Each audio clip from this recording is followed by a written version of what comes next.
Salve, salve galera, boa noite. Seja bem-vindo ao nosso podcast Vidas que Importam. Eu queria convidar você já a ir curtindo o vídeo, se inscrevendo no canal. O pessoal tem se esquecido de se inscrever no canal. Por favor, dá essa moral pra gente também.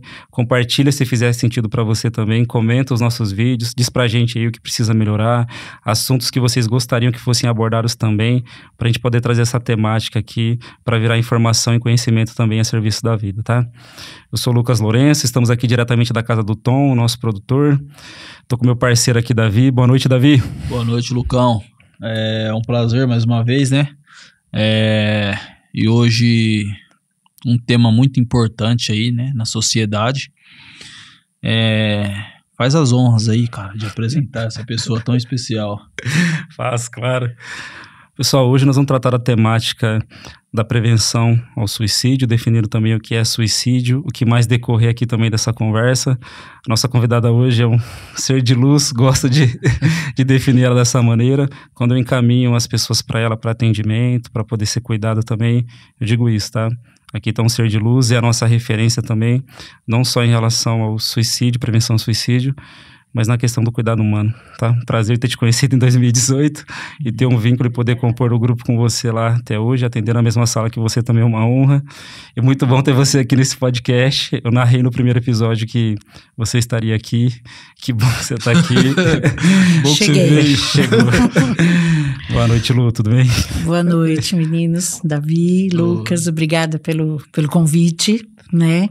É uma honra estar com vocês e falando sobre um tema que ninguém quer falar, né? Então nós vamos começar a discorrer aí algumas questões, mas obrigada pelo A convite. gente que agradece por você ter vindo e aceitado participar desse projeto. Opa, estamos aí. A honra é nossa. Lu, antes da gente ir diretamente para o tema, a gente sempre costuma contextualizar o nosso convidado, o lugar de fala dele, né? Primeiramente, assim, quem é a Lu Randa? Ok. Então, eu me chamo Luciana, né? Todo mundo me chama de Lu Randa, que é o meu sobrenome. Aliás, sobrenome do meu marido, que eu herdei com muita honra. Então, eu me chamo Luciana Randa, eu sou psicóloga, né? A minha primeira formação é Direito. Hoje eu atuo como psicóloga clínica, né? Mas eu gosto de me identificar como esposa do Nubu, mãe da Bia e do Rafael, sogra do João Pedro e avó da Ive, né? A minha netinha, hoje com 2 anos. E acho que o meu melhor papel é dentro da minha casa, né? Onde eu gosto de estar, onde eu amo estar, né? E porque também eu vivo os meus dias, né? E o meu lugar de fala é exatamente desse lugar de afetividade, de carinho, de dedicação, né? De arranca-rabo de vez em quando, porque não, porque somos família, mas é uma Faz família parte. bem bacana, assim. E eu gosto de falar que esse é o meu melhor lugar de fala. Dentro né? de casa. Dentro de casa. Perfeito. Lu, fora de casa, você teve um contato, né, com esse tema. Como é que foi esse contato? Nós estamos falando aí de um tema que até então eu também não conhecia, né? Eu tive contato com o suicídio no 3º ano da faculdade de psicologia que eu fazia. Estávamos ali no 3º ano e a nossa representante de classe teve uma morte por suicídio e nós fomos pegos de surpresa, né? Porque quem é o representante de classe, né? É o que é geralmente o mais popular, o mais risonho, o que faz a união da classe e de repente aquele lugar ficou vazio. E eu fiquei muito incomodada, né? Porque essa nossa colega, ela era filha única e nós não sabíamos o que fazer com os nossos colegas de classe, com aquele lugar vazio, nem com a família que ficou, né? Então, eu fiquei me questionando, eu falei, puxa, num curso de psicologia, nós no 3º ano ainda não sabemos e não vimos isso, né? O que é isso, né? Porque também a gente não sabia. Então, esse foi o nosso primeiro contato, um contato de muita dor, né? Sim. Porque nós ficamos enlutados ali, né? Em luto por um suicídio de uma pessoa que a gente teve contato e amava e tinha amizade, né? Uns com mais intimidade, outros menos, mas era uma pessoa que tinha um papel, inclusive, significativo entre nós. E, de repente, ela sumiu. Né? E como lidar com isso?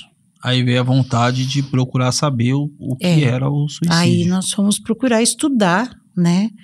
E eu olhei na grade da faculdade, nós não teríamos isso, nós não falaríamos sobre suicídio, nós não falaríamos sobre o manejo clínico de trabalhar com pacientes dessa forma.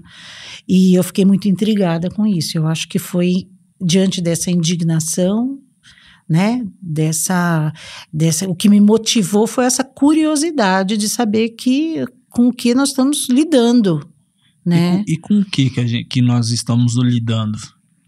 Nós estamos lidando com um fenômeno, né? Suicídio não é doença, né? Suicídio é um fenômeno complexo que a gente, muitas vezes a gente não sabe lidar com ele e nem sabe o que é, mas ele é complexo para a gente conversar e definir apenas em uma resposta. Por quê? Porque ele é multifatorial.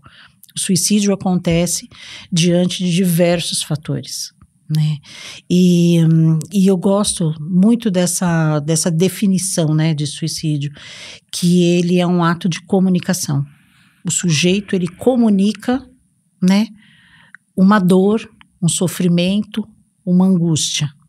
E eu também gosto de falar que o suicídio, porque ele é um ato de comunicação, a gente precisa, para se comunicar, um precisa saber falar e o outro saber ouvir, né? Sim. E talvez a gente saiba muito falar, todo mundo fala, né? Principalmente agora, Setembro Amarelo, todo mundo fala do suicídio, mas será que nós estamos dispostos também e sabemos ouvir pessoas que falam e que querem morrer, né? Então, nós temos essa preocupação. Então, ele é multifatorial e que ele acontece diante de uma dor, diante de um vazio existencial, diante de um sofrimento que o ser humano, ele pode se ver diante disso, né? Todos nós, né? E ele não, eu costumo dizer que ele não poupa ninguém, né? Todos nós estamos sujeitos. Acontecer e só pensar que isso acontece na casa do vizinho também não resolve. Eu acho que nós precisamos também perceber. Quando eu dou as minhas palestras, as minhas aulas, eu gosto de falar que o suicídio, ele nos humaniza. E as pessoas não entendem isso. Eu falo, porque quem que nunca sentiu, né? Davi, Lucas, quem nunca sentiu dor, angústia e sofrimento? E é exatamente isso que o sujeito quer comunicar. E muitas vezes ele não tem onde falar sobre a sua dor, sobre sua angústia, sobre o seu sofrimento. E aí ele se vendo sozinho, né? Ele não tem como obter uma ajuda diante de um tamanho sofrimento como esse, né? Me ocorreu algo assim, de verdade agora, assim, nesse momento, porque, por exemplo, existe os alcoólicos anônimos, os alcoólicos têm um lugar de fala. Narcóticos anônimos, as pessoas que usam droga têm poder de ter lugar de fala. Outras dependências também existem esse lugar de fala. Para quem sofre por suicídio, qual que é o lugar de fala? Nós temos hoje, né, alguns serviços, né, algumas associações que depois também de todos esses anos, né, falando sobre suicídio, elas já foram fundadas, que principalmente o CVV, né, 188, que a gente disca 188, e tem uma escuta empática para que você possa ser ouvido sem julgamento, né, sem emitir nenhum tipo de opinião sobre aquilo que você está sentindo, ou está falando, ou está passando. Eles estão ali exatamente porque eles sabem e foram treinados para isso, né, porque eles não estão ali porque eles acordaram um dia e falaram, eu quero atender telefone. Não é isso. Eles foram treinados para fazer esse tipo de... Tem todo um processo. Tem um processo, e é um processo longo e muito, muito bem estruturado que o Centro de Valorização da Vida, ele tem, né? Então, o CVV é um deles, né? Agora, eles são formados também por voluntários, né? E eles têm muita dificuldade, porque são inúmeras ligações, Inúmeras ligações e muitas vezes você liga e você também não consegue ser atendido. Por quê? Porque faltam muitos voluntários, né? Então, eles vivem fazendo essas campanhas também de divulgação para ser um voluntário, né? Para ser esse ouvinte, né? Na questão, e principalmente na questão do suicídio, é onde as pessoas, em desespero, elas ligam. Por quê? Porque não tem onde falar. Né? E onde ser escutado, né? Já ligou? Já liguei. Foi bom, cara. Te ajudou? Me ajudou, mano. Tava desesperado lá, tudo dando errado, um monte de conta pra pagar. Falei, preciso desabafar com alguém. Liguei lá, a mulher conversou, falei, eu sou dependente químico. E ela falou, mas você sentiu vontade de usar droga? Eu falei, não. Ela falou, mas você tá se saindo bem e tal. Pareceu uma terapia, velho. Eu falei, nossa, que da hora, mano. Vou ligar mais vezes. Mas foi bom. Foi bom, foi top, velho. E às vezes a gente só precisa desse lugar, né? Só. Esse lugar pra alguém que ouça, né? Eu ia justamente assim, colocar isso. Lu, a importância da escuta, queria que você falasse um pouquinho sobre isso. Eu acho que não é qualquer escuta. Eu gosto muito de uma frase da doutora Tiziana Paiva, né? Ela fala que qualquer ajuda não ajuda. Nós achamos que qualquer ajuda, nós estamos fazendo um bom serviço, né? Mas a gente tem que ter uma escuta adequada, uma escuta empática, uma escuta... e empatia, a gente precisa também definir, né? O que é uma escuta empática, né? A gente geralmente fala muito, você precisa ser empático, você tem que usar de empatia, né? Empatia não é você se colocar no lugar do outro. Isso é um ledo engano, né? Porque às vezes empatia, você nem tem... e empatia é você olha a dor do outro segundo a lente dele, não segundo a minha, né? Ele precisa me dizer qual é a dor para que eu possa, através desta fala, saber exatamente qual é a dor dele. Não eu imaginar, porque você falar que está doendo e eu falar, eu sei que está doendo. Eu não sei, porque a dor é sua, não é minha. Né? Então, isso é uma escuta empática. Então, não é qualquer escuta que vai ajudar. Nós temos que ter uma escuta atenciosa, sem julgamento, sem preconceito, né? E que é tudo o que o suicídio ele traz até hoje nos nossos dias, né? É um assunto tabu. As pessoas não falam sobre suicídio. As pessoas não falam muito também nessa questão. É muito cheio de preconceito, né? Por quê? Porque nós temos alguns jargões, né? Nós temos alguns jargões. Você se matou, vai para o inferno. Sim.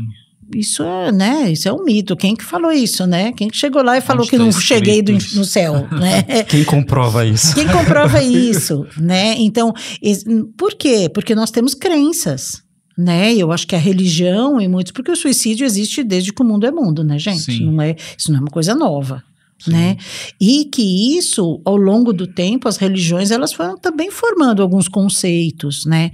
A sociedade também andou formando outros conceitos, né? Então, a gente não pode olhar, por exemplo, esses mitos, né? 90% dos suicídios, eles podem ser evitados. Puxa, já pensou? Uma pessoa que perde por suicídio, ela ouve isso no jornal, nós vamos ouvir agora no Setembro Amarelo muito disso, né? 90% poderia ser evitado. Puxa, então o meu pai que morreu fazia parte dos 10%. Que difícil para quem perde, né? Isso é um gancho também, né? Se 90% poderia ter sido evitado, nós como profissionais, nós precisamos... Nós estamos pecando, né? Informação que nós estamos tendo. Para rever tudo. Não é? E também falam, olha, outro mito também, eu acho que agora a gente já não pode mais falar isso, né? Não, é um ato de coragem ou ato de covardia. Suicídio não tem nada a ver com ato de coragem. E também não tem nada a ver com ato de covardia. Ele é um desespero. A gente sempre fala dos 3 Ds, né? Do comportamento suicida. Fala deles, Lu. Desamparo, desespero e desesperança. Os 3 Ds. Não é? E também tem um mito que todo mundo que se mata tem transtorno mental.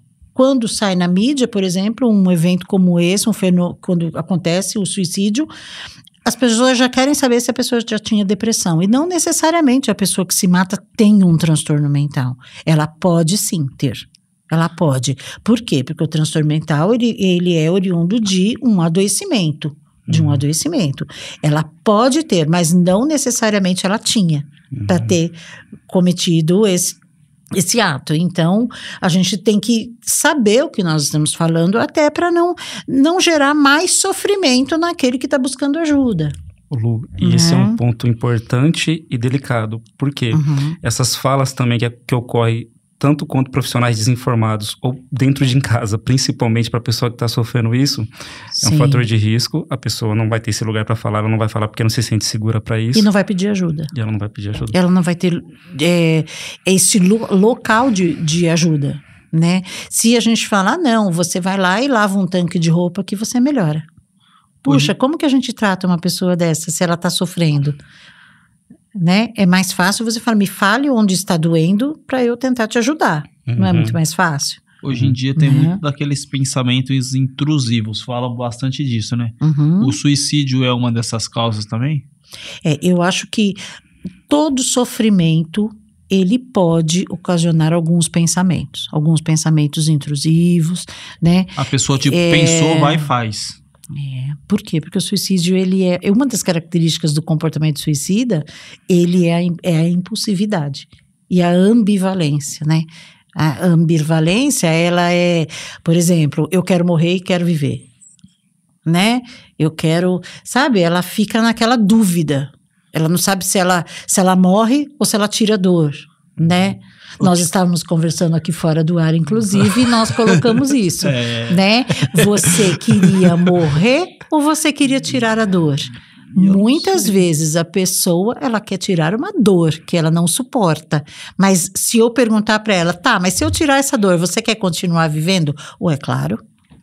Então, você não quer morrer, você quer tirar uma dor. E para dor, muitas vezes, né, com a terapia, com ajuda medicamentosa, né, com esse suporte, com essa escuta, a gente tem como controlar. Com criação de rede de apoio, com outro movimento familiar. Isso, trabalhando com a rede de apoio, inclusive. Né? Você sabe que essa rede de apoio, Lucas, ela é muito interessante. Né? Todo mundo fala, vamos montar uma rede de apoio, né, de ajuda. E, geralmente, a rede de apoio, ela é formada pelo sujeito, pelo paciente, por aquele que sofre. Né? Não adianta eu falar assim, olha, eu estou te atendendo como psicóloga, então eu vou chamar sua mãe e seu pai aqui e nós vamos formar uma rede de apoio. E se esta rede de apoio, ela realmente não for uma rede de apoio, ela for o motivo ou uma das causas que está ocasionando sofrimento no sujeito? Pega só um gancho, tá? Pode pegar. Você continua, por favor. A Organização Mundial da Saúde, ela diz lá que o primeiro fator de proteção na vida de um ser humano é a família. Antes da igreja, da escola, ela diz que é a família. Eu, Lucas, só acrescentaria no final que pode ser um fator de proteção, mas de risco também. Também de risco, não necessariamente. A gente, psicólogo, gosta muito dessa palavra, não necessariamente. Não necessariamente toda a família é um fator de proteção. Não necessariamente toda religião é um fator de proteção. Tem muita religião que é um fator de risco imenso, né? Principalmente quando fala que, olha, você tá aí pensando, você vai pro inferno, porque você tá pensando que quer morrer. Opa, isso daí é um desserviço, não é? Então a gente precisa tomar cuidado com essas falas, né? Eu acho que você fala, né, qual é o papel da escuta, né? E qual é o papel da fala? Né? Qual é o papel da nossa fala? A gente tem que tomar bastante cuidado. Por exemplo, um podcast como este. A gente é responsável pelo que a gente fala também. Claro, não só pelo que a gente produz. Né? Nós não estamos aqui para julgar ninguém, nós estamos para oferecer acolhimento, empatia, né? Para que as pessoas também tenham oportunidade de falar, puxa, onde eu busco ajuda? Porque vocês já viram o Setembro Amarelo como ele é divulgado? Sempre no Setembro Amarelo, nós ouvimos essas frases. Busque ajuda. Mas a pessoa vai buscar ajuda e ela não obtém ajuda. Por que nos outros É meses muito ela difícil. não pode ser? Então, por quê? Porque a prevenção ao suicídio, pois é, esse é a minha Não, a minha fala. O slogan de stories dela é esse: prevenção de janeiro a janeiro. Prevenção de janeiro a janeiro, não é só setembro. Mesmo porque quando a gente faz um setembro amarelo mal feito, o nosso, como profissionais de saúde, o nosso outubro é negro, viu? Ele não é rosa, não. Ele é negro. Por quê? Porque as pessoas, elas falam, todo mundo manda procurar ajuda em setembro. Só que quando ela vai buscar ajuda, ela não obtém ajuda. E aí, o que acontece? Aumentam as tentativas de suicídio. Sim. Isso é uma possibilidade. Sim. Se a gente não fizer um setembro amarelo de forma efetiva, com responsabilidade, como nós estamos fazendo aqui hoje. E só pegando um gancho aqui contigo, Lu, assim, ó, quando você fala também da questão do poder da fala, né? Dependendo da fala que a gente tem no podcast, dentro de casa, como profissional, se essa fala não for assertiva, nós vamos inibir das pessoas ser quem elas são conosco. Então, ela não vai falar, ela não vai transmitir, ela não vai dizer, ela não vai falar. Então, uma fala mal colocada, ela tem um poder de atrapalhar e muito, né? Muito. Eu acho que e outra, né? Eu acho que nós precisamos também, por que que eu falo, né, com relação a essas falas? Porque isso também podem ser sinais. As pessoas podem nos dar, não é que elas dão, todo mundo que se mata dá sinais. Não, isso também é um mito. Não é todo mundo que dá sinal. Tem gente que não dá absolutamente sinal, não faz absolutamente nenhum tipo de sinal. Ela não deixa carta, ela não fala sobre o sofrimento, nada disso. Mas o que nós percebemos? Muitas vezes essas falas, elas são muito sutis, são sinais verbais, mas muito sutis. Ela pode dizer, né? E eu acho que isso daí também nos humaniza, né? Que eu acordei hoje, mas eu não gostaria de acordar. É um sintoma. Ele não é um sintoma, eu acho que ele é um sinal. Ele é um sinal. Um sinal que amarelo. A pessoa eu gostaria de dormir e nunca mais acordar, né? Isso é um sinal. Qual outro sinal que a gente precisa ver? Uma mudança brusca por exemplo, de comportamento. Mudança brusca de comportamento, nós vemos muito em adolescentes. Né, Lucas? Você trabalha com adolescentes. O adolescente que, num calor de 40 graus em Marília, por exemplo, a nossa realidade, ele usa moletom. Ele é louco. Até aqui. E coloca também o capuz, né? Puxa, alguma coisa está errada, né? Às vezes está escondendo algo, né? Está escondendo uma autolesão, alguma coisa nesse sentido. Automutilação, mas né? também, hoje nós falamos em autolesão, que é um termo um pouco mais amplo, né? Sim. Mas a gente percebe, isso são mudanças, a pessoa está sempre alegre, daqui a pouco ela não está mais, né? A nossa colega, nós não vimos nenhum sinal, porque nós não sabíamos quais eram os sinais. Então, por isso que nós precisamos falar, quais são os sinais?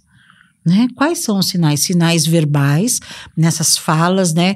Com tons de despedida, né? Eu nunca mais vou dar trabalho para vocês. E pega e sai de casa, né? Isso são sinais. Uma pessoa idosa, o suicídio no idoso, o idoso é a população que mais se mata no mundo e a gente não fala sobre isso. O idoso, acima de 70 anos. Então, o idoso, ele sai, por exemplo, distribuindo os seus bens em vida. Não é que todo mundo que distribui os bens está pensando em se matar. Não estou falando isso. Mas pode ser um sinal de uma pessoa adoecida, né? Uma pessoa ali, muitas vezes até com doenças incuráveis, né, que ela vivencia, né, esse tipo de doença e que ela começa a dar, poxa, e a gente não tem esse cuidado, por exemplo, de tomar conta desse idoso, de ter essa vigilância 24 horas. A gente não imagina que o idoso vai fazer, mas e o sofrimento do idoso? E Lu, assim, eu estive na Europa em janeiro, né? Uhum. Eu estive na França. Sim. E me chamou muita atenção lá, porque os idosos lá, Jogou bola na Europa, velho. eles estão, assim, na minha maneira de enxergar, até pensando no cuidado humano, abandonados. Porque lá não existe a cultura, que nem, por exemplo, existe pelo menos um tanto aqui no Brasil, de cuidar dos idosos. Então lá, eu presenciei muitas pessoas de 70, 80 anos tendo que fazer coisas, assim, que seria não para eles fazerem mais, assim, para ter um outro tipo de cuidado, assim. E Sim. aí, só tô pegando esse gancho até para te perguntar, longe da gente conseguir descobrir a causa disso tudo, mas quais serão fatores que ocorrem na vida dessas pessoas para com 60, 70 anos, antecipar a morte? Eu acho que isso é uma pergunta, né?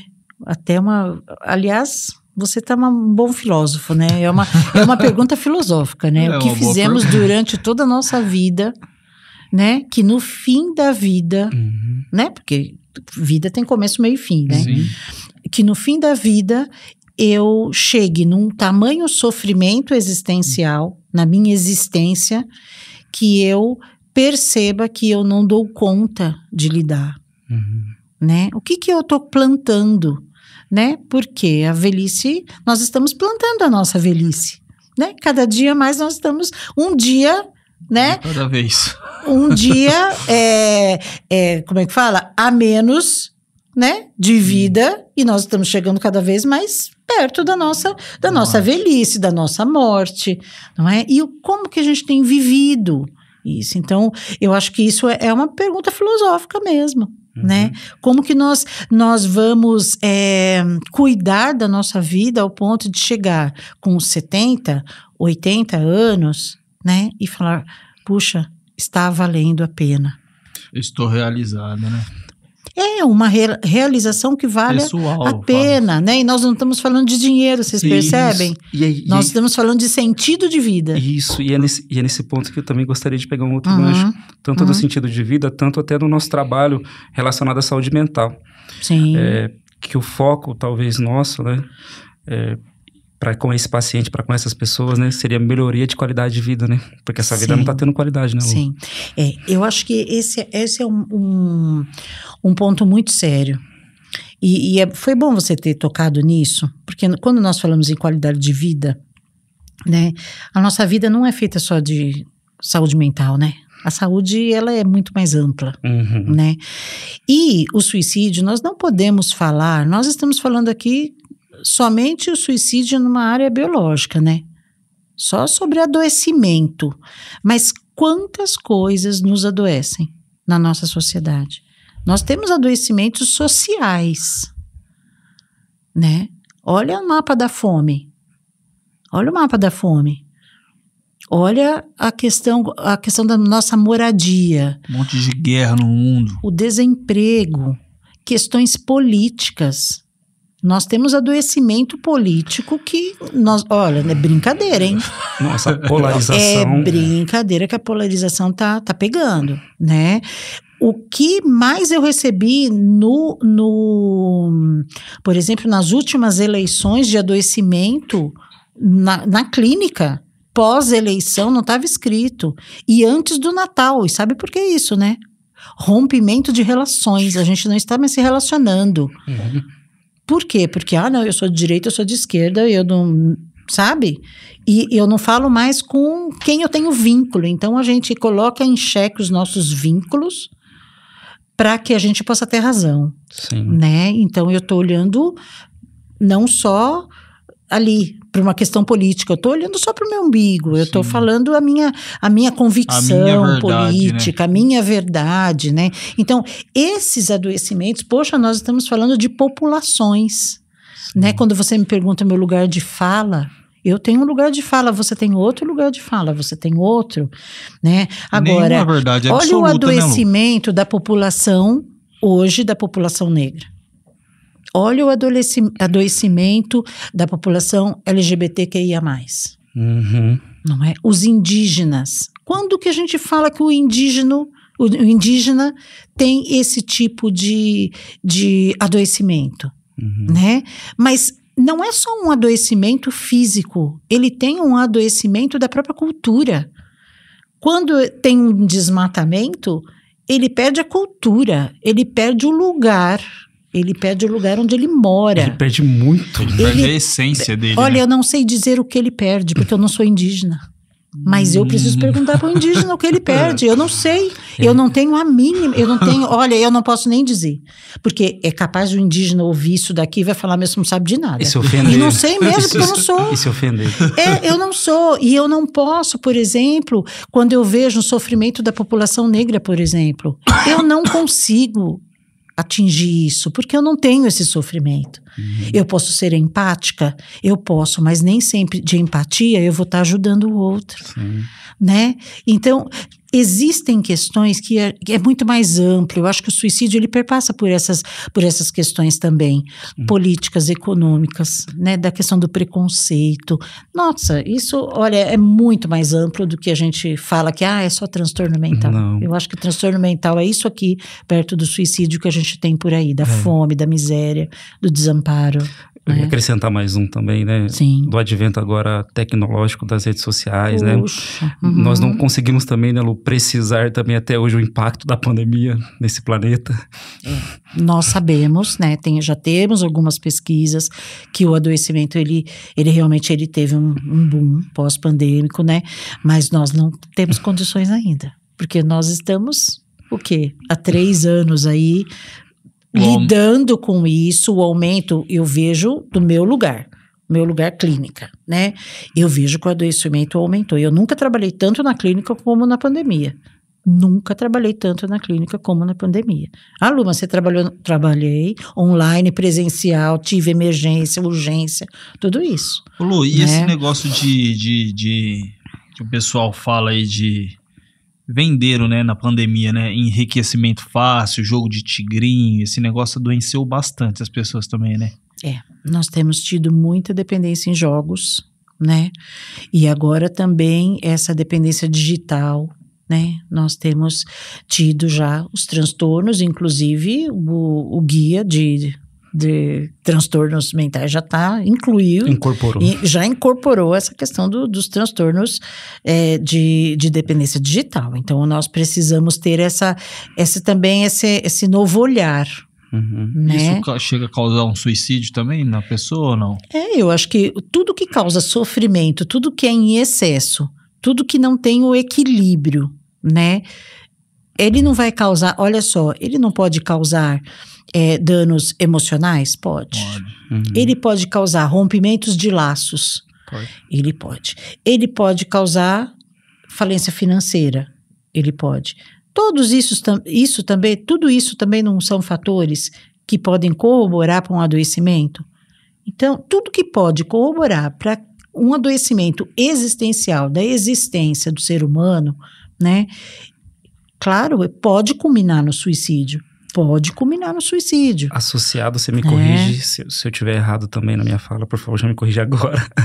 Mas associado a uma pessoa que está passando por esses fatores que você falou, de ter essas perdas, esses rompimentos, e ela não ter recursos para lidar com isso, né, Lu? Sim, não ter. E não ter, por quê, né? Porque o próprio jogo ou a própria internet, né? Que poderia ser um fator de proteção ou de informação, de capacitação, né? Um lugar seguro. Um lugar seguro, ele é a terra de ninguém, né? As pessoas adoecem ali e elas estão vulneráveis. O local hoje mais vulnerável é isso aqui. E a gente, quando um bebê não fica quieto, a gente pega e dá o celular para ele na ficar mão quieto. dele. Aí eu coloco o mundo na mão de um bebê que não tem capacidade. Para lidar com isso. Não tem nem formação cerebral para lidar com isso ainda. E aí, mas a minha netinha de 2 anos, ela pega o celular, ela faz assim porque ela sabe que a digital ela abre, né? E ela faz assim com o dedinho. O dedinho dela é desse tamanho, mas ela já sabe mexer nesse negócio. Como assim? Ela sabe qual é o desenho que ela quer Como é que ela pode fazer isso? Por quê? Porque ela é dessa geração. Agora, nós também precisamos começar a aprender a lidar com isso. Né? Eu vindo para cá, me indicaram para atender também um paciente com dependência digital. Eu falei, não sou especialista. Eu não posso entrar nesse campo.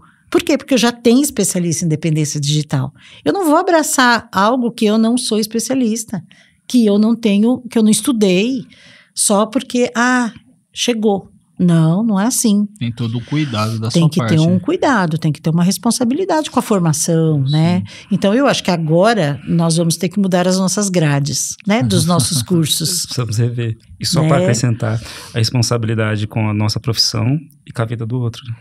Com certeza, né? Com certeza. Eu acho que isso é o nosso principal objetivo. Né, do cuidado com o outro e de que o outro seja, que a gente possa respeitar essa confiança que ele também deposita no profissional, né? Não é ajudando de qualquer jeito que a gente vai poder fazer um bom serviço. Sim. Né? O termo que eu vou usar não é técnico, mas até essa confiança depositada no momento desse de dor e vulnerabilidade é sagrado, né, Lu? Eu acho que faz toda a diferença, né? E eles falam isso, né? Muitos chegam no consultório e falam, eu não queria estar aqui diante de mim, psicóloga, porque você ia me convencer a viver.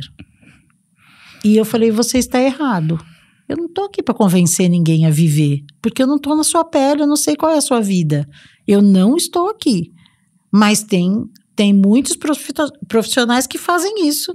Não, você precisa valorizar a sua vida. Não. Olha quanto de coisa que você tem. Olha quanta coisa você tem. Olha, não sei o que. Gente, eu não sei de nada sobre a vida da pessoa. Aí ela vai me contar a vida dela, eu falo, nossa, que é isso? Como você está aguentando viver?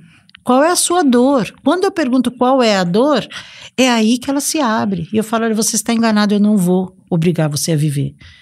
Mas eu posso conversar com você sobre saídas, sobre adquirir novas habilidades para lidar com tudo isso que você está lidando. Nós podemos construir juntos, porque isso é uma construção, né? Eu acho que terapia é uma construção. Tá sendo uma terapia para mim. Terapia é um encontro.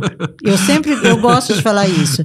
Terapia é um encontro. Você é transformado, mas eu também sou. Só pegar o gancho, quando ela fala que terapia é encontro, a sala dela lá, que ela utiliza, chama justamente isso, tá? Encontro. Inclusive é Wi-Fi. Encontro de psicologia. Lu, eu ia falar só uma questão assim relacionada quando você fala qual é a sua dor. Essa pergunta também a gente conseguiu transportar também para a questão da dependência química. Porque por trás do uso dessa pessoa tem essa dor, que essa droga ocupa essa função que a pessoa vê como uma solução, e também para a gente entender também, tá? O pessoal de casa também. Quem pensa também sobre o suicídio e até em cometer o ato e planejar, enfim, ele está entendendo o suicídio também como uma solução, né, Lu? Uma solução rápida para um problema temporário, muitas vezes. Com dano permanente. Né? Suicídio é uma decisão imediata para um problema temporário, né? Nós podemos conversar sobre esse problema, né? Nós sabemos, né? Intimamente nós sabemos, tudo passa. Mas essa fala, para quem está sofrendo... É foda. Meu, que dor que é isso, quando a gente fala, não, vai passar, fica tranquilo, isso daí passa. Ele fala, não, esse cara não sabe de nada que eu tô passando, não tá passando nada, entendeu? E é esse conselho que a pessoa em sofrimento recebe, né? Vai passar, é melhor falar, eu vou passar com você. Isso. Essa é uma fala que pode fazer toda a diferença. Eu no meu auge... Olha, se vai passar ou se não vai, eu não sei. Eu tô aqui. Mas eu tô aqui com você, mas até o fim, você pode contar. Geralmente, o nosso vínculo terapêutico começa aí. Por quê? Porque esse negócio de papo, e tem muito psicólogo que fala isso. Eu sei porque meus pacientes já foram em outros psicólogos, já me falaram. O psicólogo foi lá e falou que ia passar. Que era para eu virar a página. Opa, pera um pouco, gente. Não é isso não. Olha, eu vou virar a página com você. E eu gosto de dizer, né, que eu sou... A pessoa está no banco do motorista. Eu ia falar isso agora. E eu sou o GPS. eu vou dando direções. Ô, E Lu. você vai escolhendo o seu caminho. Porque se você também não quiser escolher, também não precisa. Peraí, rapidinho, só peguei Né? esse gancho dela, que eu tava encontrando o contexto para mim poder falar disso, né? Eu tive a graça de um dia ver você fazer um manejo, né? Eu tava presente ali numa situação, eu, você e a pessoa, né? Aham. E depois de tudo, você falou assim para ela no final, você falou assim, olha, só que é assim, ó, pensa num carro, você tá dirigindo o carro e eu tô aqui do seu lado, Uhum, tá? uhum. As decisões finais são suas, né? Mas eu tô aqui do lado, né? Você deu um exemplo, o Lucas tá aqui no banco de trás, né, e tal. Mas eu tô aqui do seu lado, né? E aquela alegoria, da forma como você colocou, fez muito sentido para mim. E graças a Deus fez para ela também. Porque passa também uma responsabilidade pra pessoa, né, Lu? A gente não vai assumir a responsabilidade também por ela, né? Uhum. Esse negócio que a gente ouve muito no Setembro Amarelo, vamos salvar vidas? Essa é a coisa. Quem tem poder para salvar a vida de quem nesse negócio aqui? Só Jesus Né? Cristo. Nós estamos. Eu gosto muito do guardar vidas. Nós podemos guardar vidas. Nós podemos ter um cuidado, Isso. né? Uma escuta legal. Um zelo pela vida. Um zelo, uma responsabilidade. Agora, esse negócio de salvar a vida. Se alguém disser para você, olha, eu tô com você, eu vou salvar a sua vida, você não acredita. Você não cai nessa, porque vai dar ruim. E só para quem Né? fala isso também, nós estamos te alertando também do perigo que é você pensar que você pode fazer isso, o adoecimento que você vai ter depois. Exatamente. Ainda vai ter terapia. Não é? Por quê? Porque nós somos falhos. Nós somos falhos. Né? Nós Esse somos aqui eu vou muito salvar. falhos. Nós não somos de confiança. Ser humano não é de confiança quando tem dor. Eu sempre falo assim, nós não somos de confiança. Nós não sabemos o que nós somos capazes de fazer quando nós temos dor. Né? E pensar em morrer, geralmente, é a primeira coisa que a gente pensa. Sim. Por quê? Porque é se livrar de dor, é se livrar do problema. Isso. Entendeu? E nós não somos de confiança, não. O ser humano não é de confiança, gente. Olha, é um negócio sério. O pessoal dá risada, né? Mas eu lido com o ser humano. Eu sei, eu sou humana. Uhum. Eu sei. Eu sei que as minhas fragilidades, né? As minhas limitações. Eu sei até onde eu aguento, até onde eu não aguento. Sim. Por isso que a gente tem que saber. Ô Lu, ó, até os 27 anos de idade, foi quando eu decidi. Os 27 para 28 ali, eu já tava empapuçado de usar droga. E eu não aceitava minha vida como ela era. Uhum. Só que eu assumi a responsabilidade por isso, entendeu? Tipo, eu achei já que seria um pai de família, que teria filhos, tal, casado, teria um bom emprego.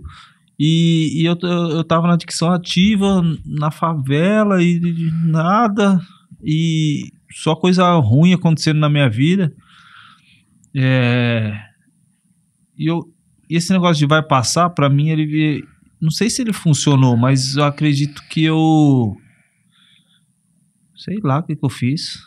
Eu li um livro, o livro chama A Sutil Arte de Ligar o Foda-se. Uhum. De Mark Zuckerberg lá, não sei o nome dele. Uhum. E daí eu comecei a entender, eu falei, mano, quer saber, eu tô assim mesmo, foda-se, vou mudar. Eu aceitei a minha realidade como ela era. Mas você assumiu isso. Assumi. Você assumiu o comando, né? Assumi. Assumiu o comando. Isso também não acontece na questão da drogadição, né? Enquanto a pessoa não resolve a mudar, ela não vai mudar. Né? Por isso que eu falo que eu não estou no banco do motorista. Quem está no banco do motorista é o sujeito, é o paciente, né? Porque se ele quiser, eu sou o GPS, eu mando você ir. Você não é assim com o GPS? Sim. Você bota lá no Waze lá. Vira à direita, né? E eu falo, não quero virar à direita, quero virar à esquerda. Então vira. E depois a gente... Por quê? Porque escolha e responsabilidade é algo que a gente precisa na vida. A gente precisa fazer escolhas e se responsabilizar por elas. Isso. E enquanto você não souber que você fez escolhas erradas e se responsabilizou por uma escolha errada e assumir isso, a gente não muda de rota. Uhum. Entendeu? A rota, ela só é mudada quando eu assumo. Entrei numa fria, virei à direita e não era para virar à direita, era para virar à esquerda. Mas eu escolhi, então eu me responsabilizo, eu dou ré e volto e vou seguir o caminho de novo. Mas eu tenho essa oportunidade, né? Eu acho que eu tenho essa oportunidade. Todo mundo tem direito de errar. Mas nós temos o direito também de escolher e de se responsabilizar por isso. A partir do momento que você se responsabiliza, puxa, aí é a liberdade, né? É libertador porque eu entendo depois que depende de mim. Exato. E o medo que dá quando a gente se responsabiliza? Não é? Fala, agora o negócio ficou fogo, né? Porque agora eu preciso me responsabilizar. Agora é comigo. Agora é comigo, exatamente. E o que nós temos visto? Nós não temos... nós não estamos nos responsabilizando por as nossas escolhas. Porque isso, às vezes, né?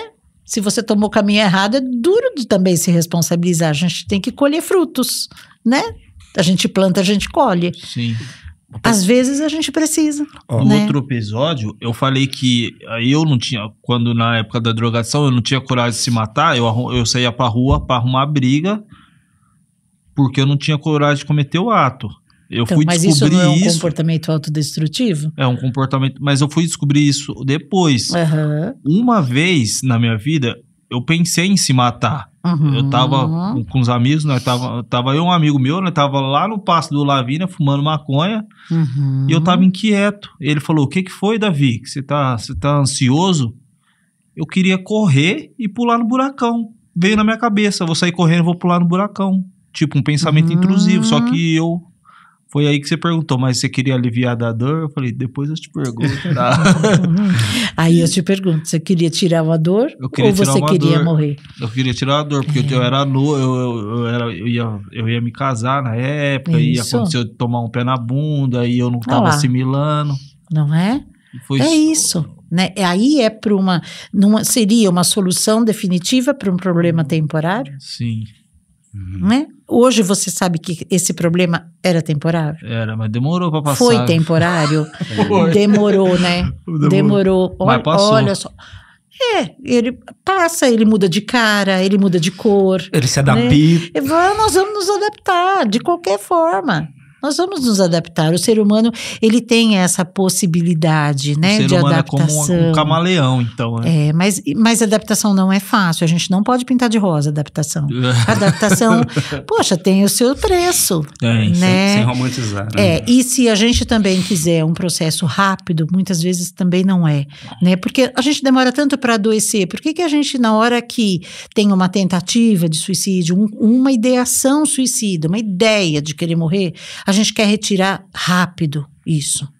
Não, nós temos que fazer um caminho. Nós temos um caminho de volta. Leva tempo, né? Lu, tentar fazer duas analogias para linkar também. Na dependência química eu falo muito isso também para as pessoas que eu atendo. Por quê? Às vezes a pessoa, ela entra no processo de recuperação e rapidamente ela já quer tudo que é um erro, não é que é um erro, é um pensamento talvez que não é o mais adequado, de querer tudo de volta ou de querer as coisas tudo muito rápido. E eu sempre questiono, falo, escuta, quanto tempo foi de uso? 16 anos. Então, mas faz 3 meses que tá sóbrio, entendeu? Como que vai conseguir fazer dessa forma, né? Isso. E aí, trazendo pra questão do suicídio, né? Foi um trajeto de vida com tantas coisas acontecendo, né? Então, não vai mudar, né? Tão fácil, tão rápido assim, né? Sabe que eu tive, né? Isso me ampliou um pouco a consciência. Eu trabalho com luto, né? E específico hoje, e muito mais luto por suicídio. Então eu trabalho com as pessoas que ficam, né? Com as famílias, com os amigos, né? Do treinamento e faço acolhimento nas escolas, quando isso acontece dentro de uma escola. Faço capacitação de professores, diretores, para acolher, né? Esse tipo de situação, né? E dar novas alternativas ali de acolhimento para esses alunos que ficam, que é o que a gente não teve lá na faculdade. Hoje eu faço isso, né? E quando estudando luto, nós percebemos, e tem um livro que é Cérebro em Luto, eu não sei se vocês já viram. Nunca vi. O nosso cérebro, ele tem que se adaptar, readaptar quando o luto acontece. E pensa se não é isso mesmo. Você tem uma pessoa, daqui a pouco você não tem mais. Mas você acordou de manhã, quando você acordava, você dava bom dia. Né? Quando você ia para o café, você tinha companhia, você tinha com quem conversar. Essa pessoa te levava para o trabalho. Daqui a pouco essa pessoa some.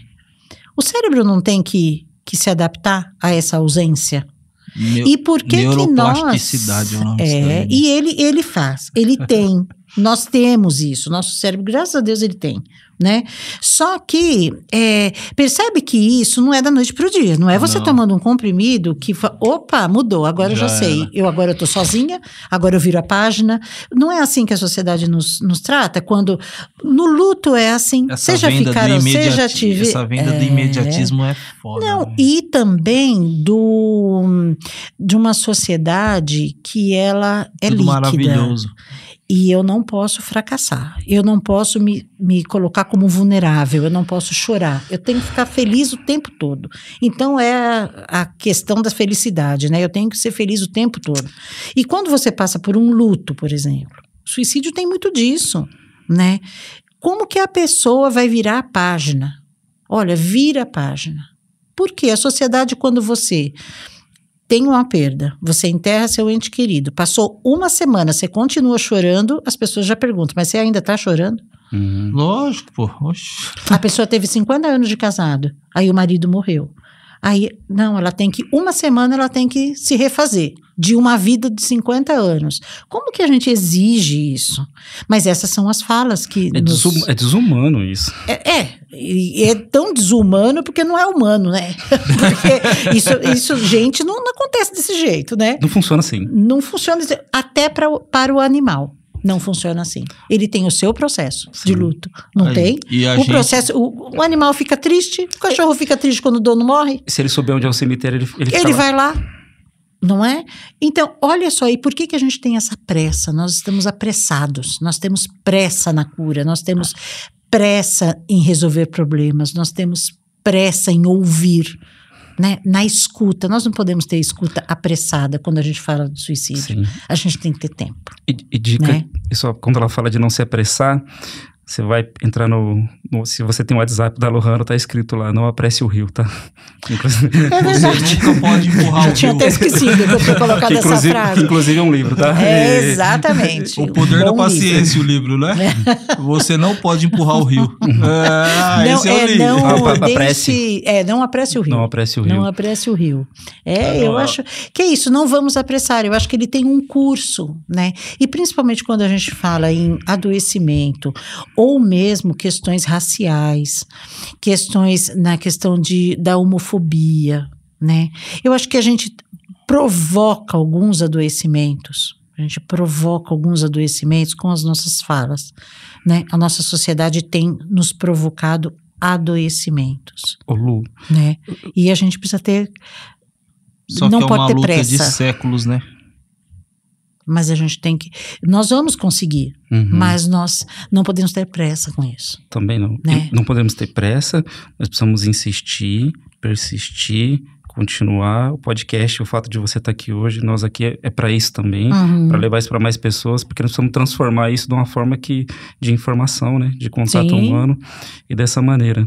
E eu ia pegar um gancho também, gostaria que você discorresse um pouco assim. Você falou sobre o luto. É sobre isso. Porém, o luto do suicídio, para quem fica, é diferente também, né, Lu? O luto por suicídio, ele é diferente de outros tipos de luto, né? Ele tem uma característica que muitas vezes nós vamos nos deparar com os sis e os porquês. Ele é carregado de muita culpa, de muita dúvida e falta de resposta, né? Quando o suicídio acontece, se eu tivesse feito, ele não teria. Nós temos a plena convicção, né? A gente busca a resposta, por quê? O bendito porquê que a gente fica, por que a pessoa não pediu ajuda, por que ela não avisou, por que eu não fui lá, por que eu não atendi o telefone, por que, né? Eu acho que o ser humano, ele é carente de respostas e nós precisamos disso. Por isso, com essa carência de respostas, a gente pode dificultar muito, né, o luto, o processo de luto por suicídio. Né? Quanto tempo leva um processo de luto? O processo de luto, ele só tem tempo para começar, meu filho, não tem tempo para acabar. É seu, você já viu? É seu. Cada um é individual. Lu, 2 anos é mito? Né? 2 anos é mito, 1 ano é mito, 20 anos é mito. Quem falar também que luto acaba depois de 1 ano, é mito. Se lá, aquela questão toda, né? O nosso código lá de doenças e tudo mais, fala, depois de 1 ano, não acredita, não. Entendeu? Minha mãe morreu faz 2 anos, sinto falta dela até hoje. Mas você quer parar de sentir a falta da sua mãe? Como assim? Você quer parar de sentir essa falta? Eu sinto falta do meu pai, ele já morreu há 5 anos. Não, Eu não quero parar de como é que fala? De saber qual era o cheiro do meu pai, a voz do meu pai. Eu chorei pelo meu pai ontem. É isso, né? Então, o luto, ele é um processo contínuo, né? Ele é adaptável. Então faz parte da vida. Claro, Isso! porque a vida e a morte, nós estamos ali na mesma balança. É isso. Né? É por isso que eu não quero parar de sentir, por exemplo, de saber. Eu imagino meu pai, eu sei o cheiro, eu sei a voz, eu sei os conselhos que ele me dava. Tudo isso são memórias, né? As memórias me dão condições de lidar com a saudade que eu sinto do meu pai. São as nossas memórias que curam. Né? São as nossas memórias. Por isso que a gente precisa de memórias. Nós precisamos construir memórias. Quando você me perguntou do idoso, né? Puxa, então o que leva o idoso? Qual foi a construção de memórias que nós fizemos durante toda a vida? Nós estamos construindo memórias aqui hoje. Exato. Né? Isso aqui é um momento emblemático. Sim. Tudo que nós fazemos é um momento emblemático. Eu não acho que isso aqui não tem sentido. Eu acho que tem muito sentido. Isso aqui vai ficar gravado, não é? Mas não vai ser no mesmo momento. Então, mas qual é a geração que vai ouvir? Aqui, é o único. É único. Ainda bem que vai ficar gravado. Porque a gente pode rever, inclusive, e mostrar para as próximas gerações. Sim. Isso é uma responsabilidade tremenda que nós estamos fazendo aqui. Nós não estamos brincando de falar sobre suicídio. Não. Nós não estamos conversando só porque é Setembro Amarelo. Essa é a minha tônica também com Setembro Amarelo. De fazer do Setembro Amarelo uma festividade. Nós não estamos comemorando nada. Nós não temos o que comemorar no Setembro Amarelo. Muito pelo contrário, teríamos que chorar. Por quê? Porque 38 pessoas no Brasil morrendo por dia, fora o que a gente não sabe, eu acho que nós não temos muito o que comemorar. Aliás, eu não gosto nem de bexiga amarela mais. Porque a gente vê tanta bexiga amarela no Setembro Amarelo que eu falo, o que esse povo tá falando? Eu já cheguei a falar, vou só colocar causar uma polêmica. Vamos causar uma polêmica. Vamos. Eu já cheguei numa prefeitura para falar sobre o Setembro Amarelo e a pessoa que me apresentou, tinham 400 pessoas me ouvindo. Ela falou, então, dando início às comemorações do Setembro Amarelo. Ela falou desse jeito, ela começou dando as boas-vindas, dando início às comemorações do Setembro Amarelo. Aí, como é que eu entro dentro em cima de um palco para falar para 400 pessoas e a pessoa me fala isso? Que ali nós estamos comemorando, né, o Setembro Amarelo. Espera um pouquinho, do que é o Setembro Amarelo mesmo? Prevenção ao suicídio. O que é o suicídio mesmo? Aí, claro, eu tive que desconstruir quando eu cheguei lá. Era um convite, ainda me pagaram para ir lá. Então, eu tive que desconstruir. O cara acho que se arrependeu de ter me convidado. Provavelmente. Eu tive que desconstruir essa fala, né? Eu falo, gente, infelizmente, nós não estamos aqui para comemorar nada, muito pelo contrário. Nós estamos num momento de conscientização sobre a prevenção do suicídio. E o suicídio é um fenômeno que traz muita tristeza. Eu nunca falo sobre o luto por suicídio antes da palestra. Aquele dia eu tive que começar com luto por suicídio. Como as famílias se sentiam. Eu conheço uma pessoa que perdeu um filho por suicídio. É difícil pra ele, hein, cara? Difícil, né? Muito difícil. É uma marca, é um trauma, né? Vai precisar se adaptar, vai se adaptar. Nós sabemos disso, mas essa dor passa? Não vai passar. A gente não pode ser simplista nessa questão, não passa. A gente consegue conviver? Claro que conseguimos conviver, né? Vai demorar? Pode ser que sim, depende dos seus recursos emocionais, né? Nem sempre consegue conviver, né? Tem gente que se mata. Tem gente que adoece. Você falou uma coisa muito interessante. O luto, por que nós tratamos e nós fazemos terapia de luto por suicídio. Porque isso é prevenção a próximos suicídios, a outros suicídios. O suicídio, ele deixa uma marca tamanha na família que ela precisa ser cuidada. Porque senão o desespero é tanto que isso pode se propagar novos suicídios. Então, o tratar do luto por suicídio é nós fazermos prevenção também aos próximos suicídios na família. O suicídio, ele é muito comum de acontecer em diversas gerações da mesma família. Eu tive um grupo de enlutados por suicídio que ali tinham 5 gerações. Então, era o bisavô morreu por suicídio, o avô, Eu estava lidando com o neto no grupo. Então, mas as gerações anteriores já tinha suicídio. Agora, nós vamos falar que isso aí é, sei lá, não sei o que, hereditário. Como é que é o nome aí? Maldição hereditária. Maldição hereditária. Sei lá se tem esse nome. Agora, o que eu sei, né? Depois a gente pergunta para um religioso o que é isso, né? Mas o que eu sei é o seguinte: pessoas que tiveram suicídio lá do bisavô não trataram dessa família. Não tratou dessa família. Depois teve outro, nós não fomos tratados. Nós precisamos tratar. Por quê? Nós precisamos quebrar isso. É uma ferida aberta, né? E por que essas pessoas têm esse comportamento? Isso pode ser um comportamento aprendido dentro de uma família. Nós precisamos quebrar isso.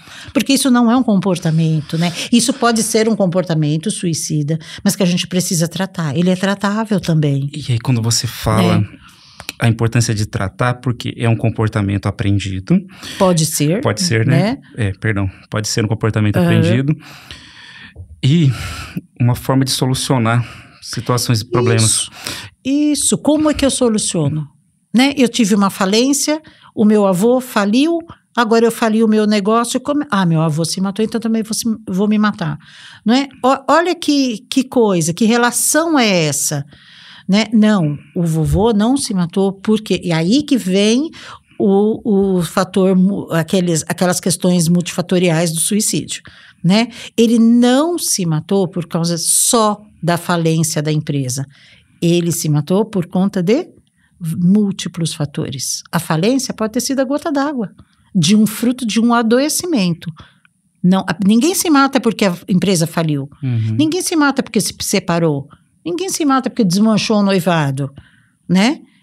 Mas nós queremos desistir decorrente de um sofrimento, Então, eu explicando isso para a próxima geração, ela tem muito mais recurso de falar, puxa, então eu não posso deixar o copo encher. Tem que ir esvaziando. Encheu, esvazia. Isso. Encheu, esvazia. Porque isso aqui é gota d'água. Suicídio é gota d'água. Inclusive, de entender isso, que o Davi teve um insight agora há pouco aqui, né, nesse podcast também, que o sofrimento, perdas, lutos, né, nós precisamos entender que isso faz parte da vida. Nós não podemos fugir disso e correr disso. Sofrimento a vida humano. adulta, né? Faz parte da vida. E eu queria te fazer uma pergunta. Filosófica. Também. Também.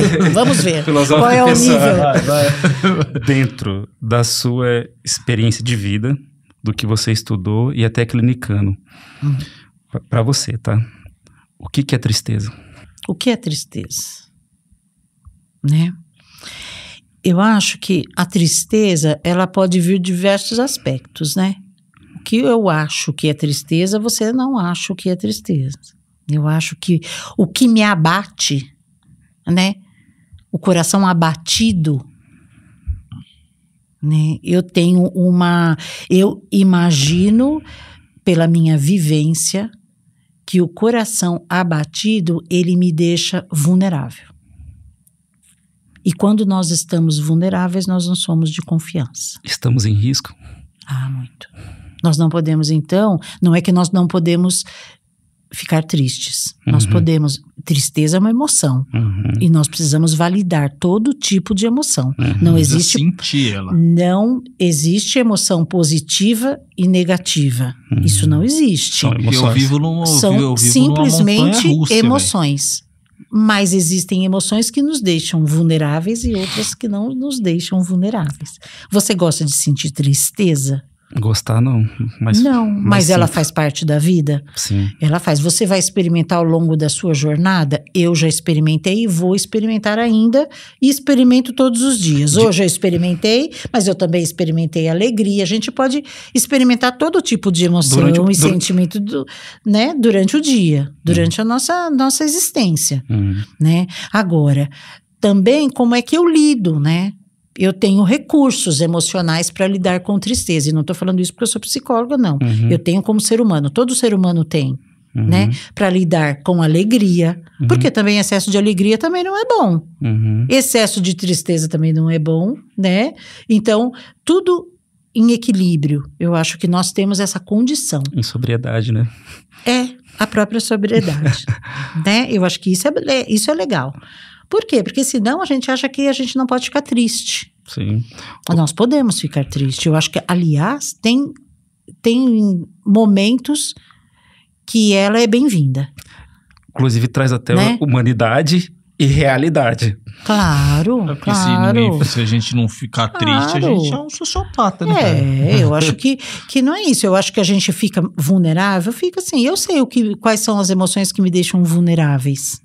Né? Eu tenho um humor bem legal. Eu me acho com um humor bem bacana. Sim. Os que me amam falam isso também. Né? Mas eu também, quando fico com uma raiva, você sai de perto. Eu sei que eu tenho uma vulnerabilidade nisso. Então, eu não posso brincar de ter raiva. Sim. Eu não posso deixar, por exemplo, que isso me domine. Entendeu? Entendi. Porque para mim, para ser passional... É assim, ó. Entendeu? Eu preciso respirar primeiro. Aí você fala, nossa, Luciana, mas você não é psicóloga? Você não pode sentir isso. Não posso por quê? Não, inclusive, não só pegando o gancho do passional. Respira, né? A gente só fala assim, eu só falo pra mim, Luciana, respira. Não é por aí, né? Que nos acompanha. Geralmente os filhos falam isso pra gente, viu? Mãe, calma, respira, porque é isso. Com filho a gente perde muito o eixo de vez em quando, viu? Sim, com uma certa frequência às vezes. Com uma certa frequência. Quando ela fala de passional, vem de paixão, né, Lu? Do italiano, que quer dizer paixão, né? E até que existe até o termo crime passional, né? Que é movido pela emoção do momento, né? Isso. E aí não faz lembrar uma coisa importante, né? Que você trouxe, e agora eu lembrei que ia falar aquela hora pra te pegar o gancho e concluir. Tá bom. O nosso autocontrole é muito baixo. Eu acho, inclusive, eu acho que quando a gente também passa por processos terapêuticos, né? A gente vai diminuindo, né? Eu acho que nós temos algumas... Eu gosto muito do exemplo da montanha-russa, né? Nós passamos por momentos muito bons e depois nós descemos e passamos por muitos ruins. Qual é, talvez, o principal objetivo de um processo terapêutico? Não é fazer uma linha reta e falar, não, você vai estar sempre equilibrado, né?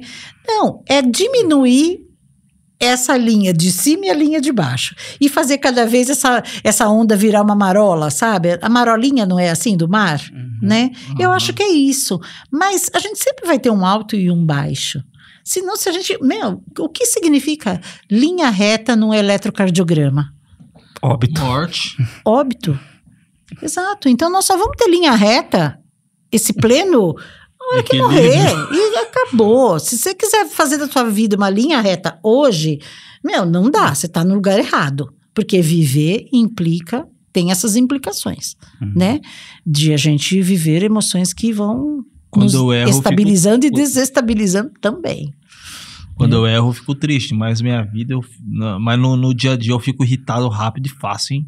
Pensa num cara chato que eu sou, velho.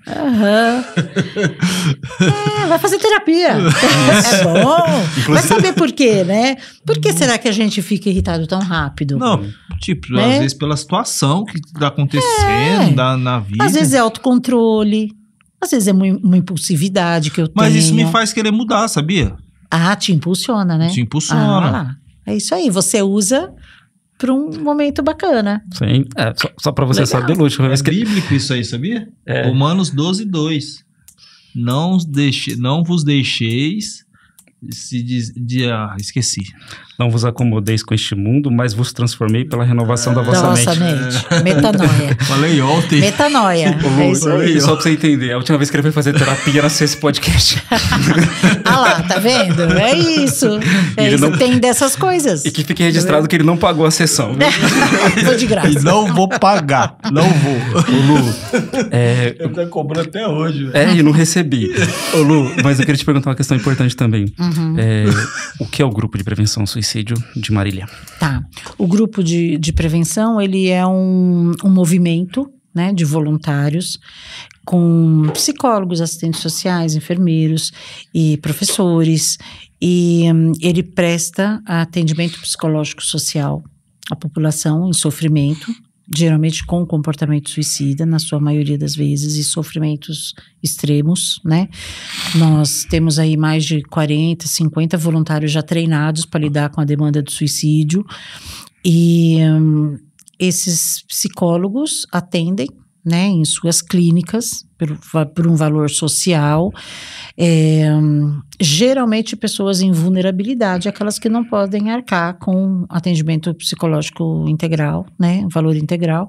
Então, nós temos esse valor social para possibilitar esse tipo de ajuda também. E por que ele nasceu? Né? Ele nasceu porque eu teria que falar sobre suicídio quando eu resolvi estudar essa demanda. Faz sentido eu falar sobre suicídio numa palestra e não dar um meio de ajuda efetivo? Não. Hoje não faz sentido, por exemplo, eu também procurar muitas vezes a rede pública, né? A rede particular é quase inviável para que a gente possa pagar, né, para que a maioria da população possa pagar, né? A rede pública tem as suas questões também. Nós sabemos, o SUS no Brasil todo tem essa questão, né, de muita demanda e também uma falta de estrutura. Nós estamos caminhando para melhorar? Estamos.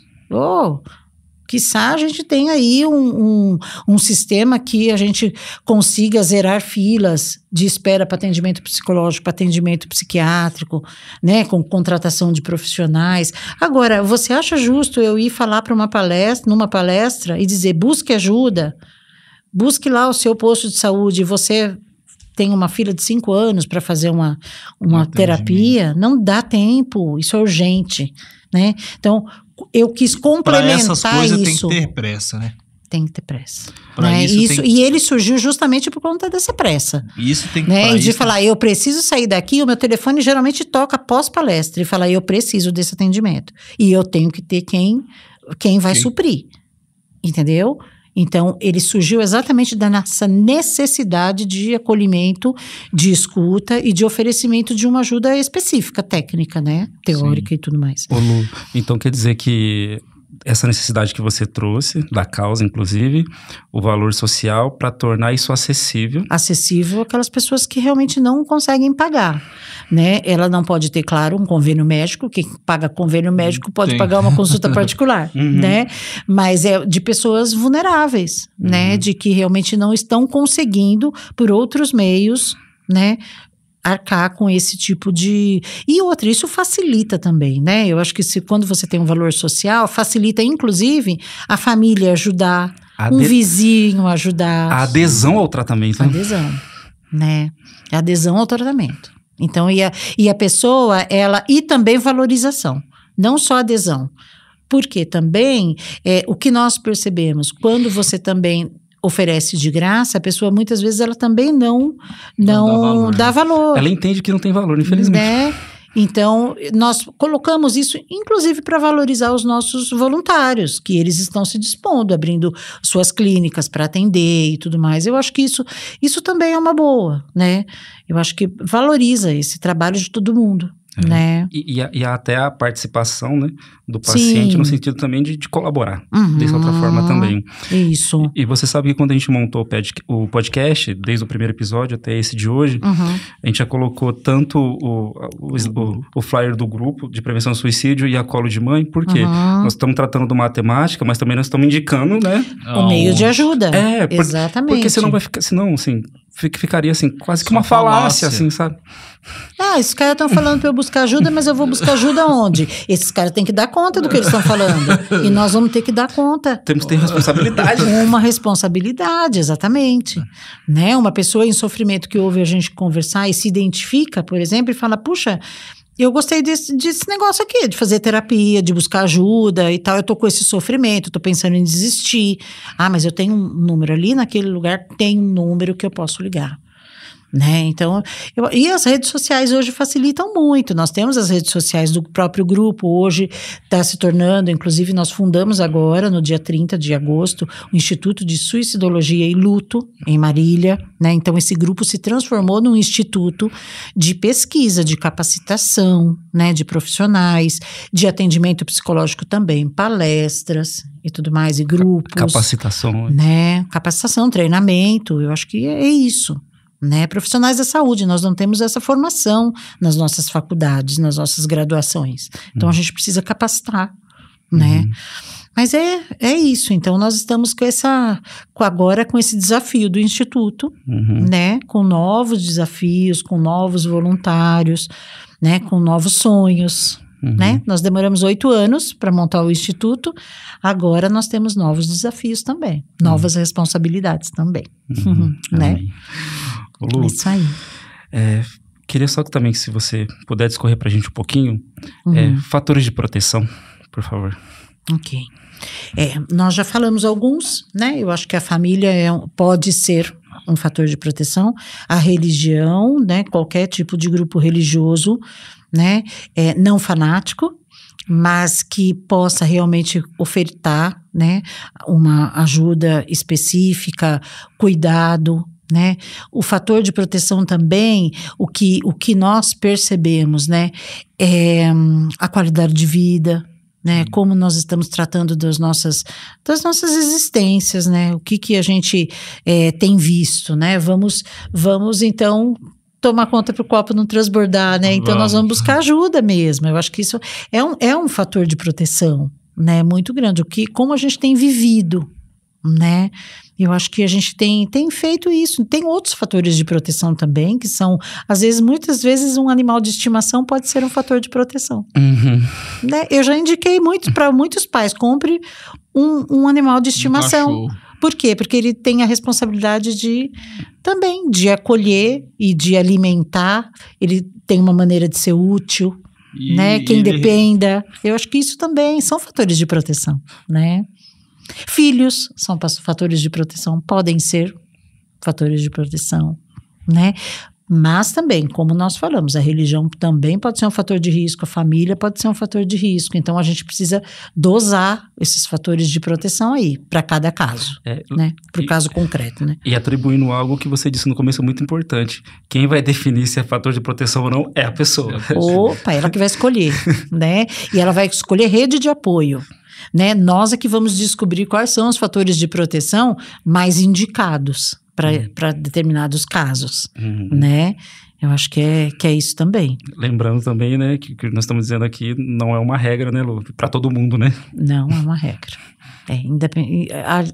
Aliás, né, ainda bem que nós somos diferentes, né? Seria muito chato se nós fôssemos todos iguais, muito sem graça, né? Eu gosto dessa multiplicidade aí dos nossos dons, dos nossos talentos, né? Das nossas tristezas e, por que não, das nossas alegrias também, né? Nós somos esses seres humanos múltiplos aí, né? Sofremos e se alegramos por motivos diferentes. Claro, é isso aí, é isso que dá, eu acho que dá o sabor, né? Sim, eu tenho que da vida de cada um, né? Basta a gente realmente ter essa consciência também, né? Viver a vida vale a pena? Viver a vida vale a pena. Cada um precisa dar a sua resposta, né? Cada um precisa dar a sua resposta. Eu não posso falar que a sua vida vale a pena, nem a sua, eu tenho que falar que é a minha. Eu tenho que saber da minha. E se a minha não estiver valendo muito a pena, a minha vida não estiver valendo a pena ser vivida, então cabe a mim... O grupo de apoio. O grupo de apoio pode me ajudar, né? Mas cabe a mim também buscar esse tipo de ajuda, porque essa ajuda também existe. Sim. Ô, Lu, porque em primeira, em última instância, eu sou responsável pela minha vida, né? É isso aí. Nós temos que ter essa responsabilização, né? Ela dói por vezes, mas nós precisando. Custa muito, é muito caro, né? Nós nos responsabilizarmos é muito caro, não é barato, não. Não é barato. Por isso que a gente não pode fazer uma campanha de conscientização de forma medíocre. Lu, né, não efetiva. Nós não podemos, porque nós estamos lidando com um bem maior. Que é a vida. Né? Que é a vida. É custoso, é muito caro, só que se torna mais fácil as decisões, né? Quando a gente se responsabiliza. Sim, porque a gente aprende a perceber que a culpa da maioria das coisas são nossas, não é do outro. A gente não joga na mão do outro para resolver, né? Porque por muitas vezes a gente deposita até o nosso lado emocional na vida do outro. A nossa felicidade na conta do outro. É daí que saem as dependências. Né? A gente deposita em tudo a nossa alegria. A gente deposita na droga, a gente deposita, né, no sofrimento, a gente deposita no álcool, a gente deposita em um monte de lugar. Na igreja. Né? E os excessos no esporte, às vezes. Sim. No trabalho. No trabalho. Né? Então, e cadê o equilíbrio disso? Né? A responsabilização, ela é necessária, né? Para o bem-estar, para uma vida saudável, né? Eu acho que é isso. E buscar esses meios também. Existem muitos meios. Sim. Né? Ô Lu, dentro de... Davi, você quer complementar mais alguma coisa? Que Não. Tranquilo? Tranquilo. Ô Lu, eu te pedi um favor, né? Dentro de tudo que você viveu até hoje e até de tudo que a gente trocou aqui nessa noite, provavelmente tem gente ou nos ouvindo que está em sofrimento, que está se identificando muito com essas falas, que está se descobrindo, que está se vendo, se revendo, profissionais também, acendendo uma luz ali por tudo que foi dito aqui. Gostaria que você deixasse uma mensagem para quem está nos ouvindo, por favor. Eu acho... você quer que eu olhe? Tá bom. Eu percebo, né, que o sofrimento, ele está inerente à nossa vida, né? E todos nós, como seres humanos, nós estamos sujeitos a passar por momentos de sofrimento, né? O suicídio, ele faz parte de um sofrimento, de uma dor, de uma angústia. Então, se realmente isso existe, né, se isso faz sentido, né, para as pessoas que estão nos ouvindo, para as pessoas que vão nos ouvir, sei lá, né, onde que nós vamos atingir com isso, né, mas que elas possam realmente ter a consciência disso, de que você pode obter ajuda para isso. Né? Existem soluções, existem novos caminhos, né? E realmente eu acho que as pessoas não estão sozinhas, né? Eu acho que pelo menos diante desses meios de ajuda que nós estamos colocando, eu acho que não existe essa solidão, apesar de muitas pessoas que vão estar nos ouvindo podem estar falando, não, eu estou me sentindo sozinha, sim, né? Ok, então vamos dar mais um passo. Talvez possa ser o primeiro de muitos e pode ser, olha, é o último passo que eu vou dar, porque se eu não achar, né, essa ajuda eu também não consigo. Ok, então que seja o último, mas dê o passo, né? Dê o passo, para que a gente também tenha a oportunidade de ajudar. Né? Eu acho que vocês se dão a oportunidade de ser ajudados e nós temos a oportunidade também de ajudar. De passo em passo, né? A gente faz uma longa caminhada. Eu acho que é isso. Eu acho que somos trabalhos de formiguinhas. As formiguinhas não param nunca. Eu sempre falo isso. Nós somos apenas formiguinhas, porque essa causa, ela é grande, ela tem fim? Não, ela é interminável. Então, nós também temos que saber dessa nossa responsabilidade. Nós começamos e nós vamos também até quando a gente tiver força também para isso, né? Eu espero ter muita força ainda, né?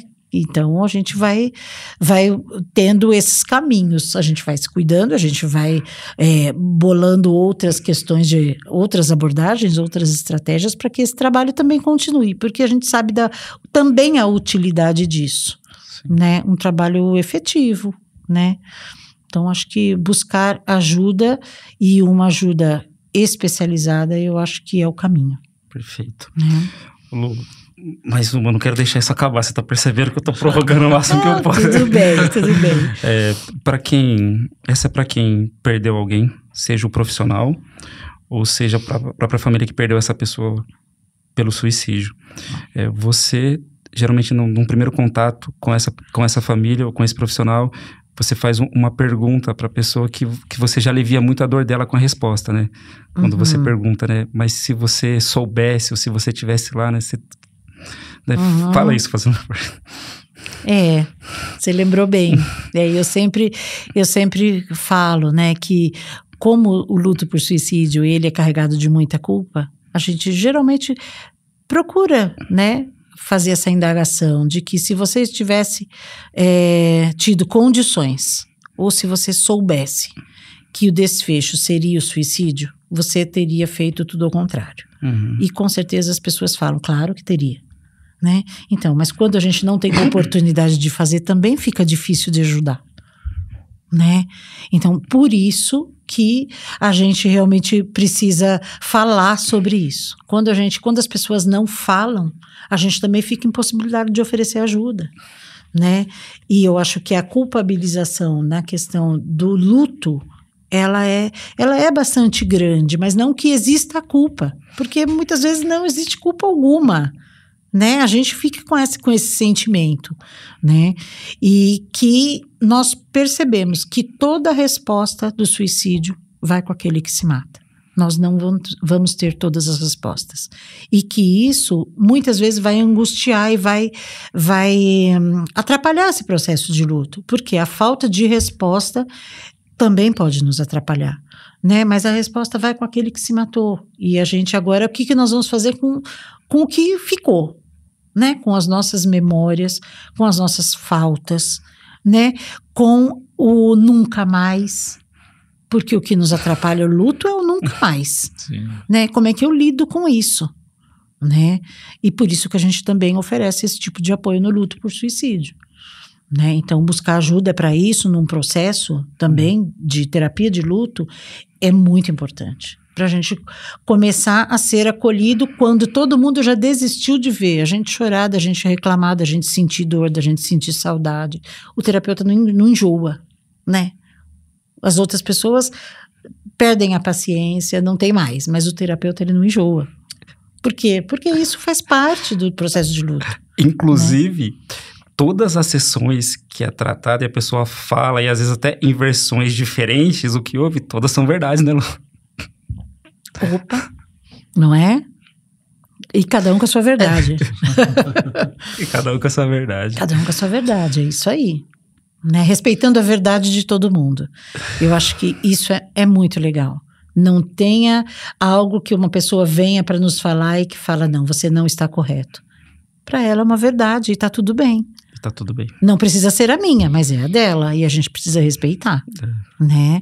A ocasião também, a perda é do outro, né? E por isso, senão a gente também não sobreviveria como profissional, né? Nem como seres humanos, né? Viveríamos como animais. Não, é isso aí, né? Mas que bom. Quero agradecer aí a oportunidade, viu, gente? Quero agradecer mesmo a oportunidade pelo convite, né?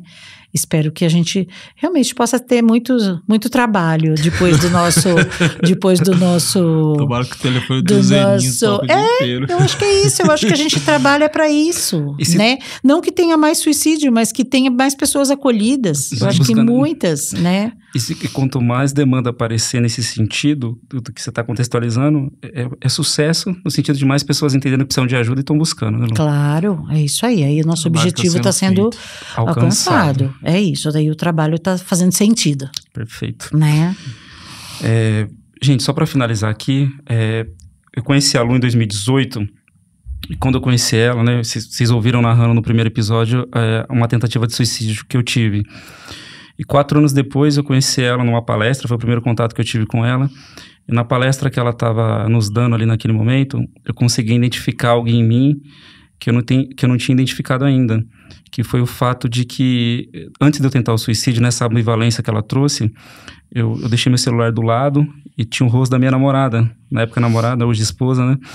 E eu fiz uma negociação ali comigo mesmo, que se em 5 minutos ela me ligasse, eu não me mataria.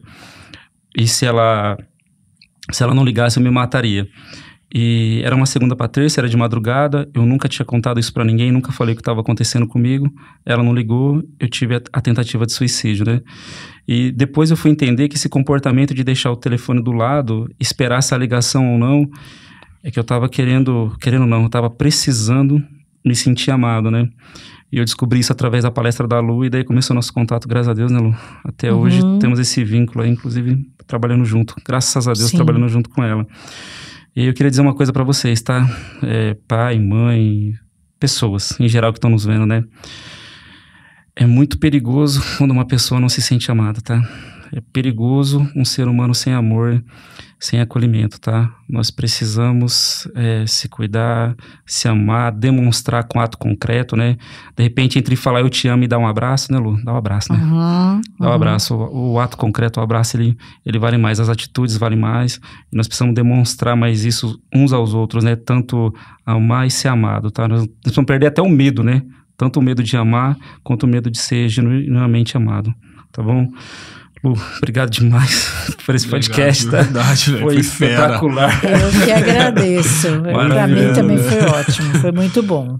Pode chamar de novo que eu venho, tá? Eu vou chamar. Eu vou deixar só, não precisa nem responder, vai ficar pro próximo episódio, tá? De expectativa para quem tem nos assistindo, né? Lu, uma vez tentante, uma vez que a pessoa fez uma tentativa, ele será sempre um tentante? Nós vamos abrir o próximo episódio com ela quando ela vier com essa pergunta, tá? Verdade ou mito, tá? Gente. Ok. Já recebi o convite para eu voltar. Já. Okay. Sempre bem-vinda. Tá aceito. Comprometido com vocês. Comenta lá se vocês querem que a Lu volte. Inclusive, vou fazer o apelo para ela voltar o mais rápido possível e ela volta, tá? Já aproveitando também o ensejo, curte o vídeo. Por favor, comenta aí embaixo, dá essa moral pra gente. Se inscreve no canal, vocês estão se esquecendo de se inscrever no canal. Tava tendo bastante visualização, mas se inscreve no canal pro YouTube entender que isso é importante e relevante para que isso possa chegar também a mais pessoas além de você, tá? O lema do Vidas que Importam é: cada história é única e a sua vida importa, tá? A sua vida é muito importante, tá bom? Não se esqueça disso. Pessoal, até a próxima, se Deus quiser. Tom, obrigado mais uma vez pela produção aqui. Casa do Tom, tá, pessoal? Se vocês precisarem também recorrer a podcast, gravar curso, algo dessa natureza aqui, a Casa do Tom é referência, tá? Só é a nossa referência se aqui. Quiser qualidade, velho. Isso, qualidade 4K, aqui é top, tá? E só se fizer sentido, que foi uma palavra que a Lu usou bastante essa noite aqui conosco, só se fizer sentido, você compartilha com mais pessoas, tá, gente? Obrigadão, até a próxima, só por hoje. Graças a Deus. Amém. Fomos. Valeu.